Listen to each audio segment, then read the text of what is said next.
नाशिकच्या गडकरी चौकात आज पहाटे अक्षरशः खळबळ उडाली। विशेष पोलीस महानिरीक्षक कार्यालयाच्या परिसरात पहाटे 4:30च्या सुमारास बिबट्या दिसल्याची माहिती रात्रपाळीवरील पोलीस अंमलदारांनी दिली। ही माहिती मिळताच वन विभागानं तात्काळ पथकासह घटनास्थळी धाव घेतली। वन परिक्षेत्र अधिकारी, वन्य प्राणी बचाव पथक, रेस्क्यू नाशिक डिव्हिजन, शहर पोलिसांचे गुगल श्वान पथक आणि पोलीस पथक अशी मोठी फौज बिबट्याच्या शोधासाठी तैनात करण्यात आली। लगेचच सीसीटीव्ही फुटेज तपासण्यात आलं आणि त्यात बिबट्याचा स्पष्ट वावर दिसून आला।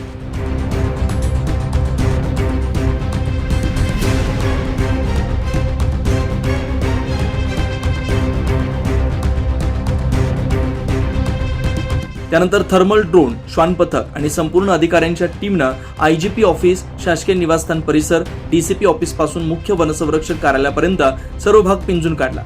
मात्र अनेक तास चाललेल्या शोध मोहिमेत बिबट्या हाती लागला नाही। नाशिक शहरात बिबट्यांचा वावर वाढत असून काही दिवसांपूर्वी महात्मानगर परिसरातही एक बिबट्या रेस्क्यू करण्यात आला होता।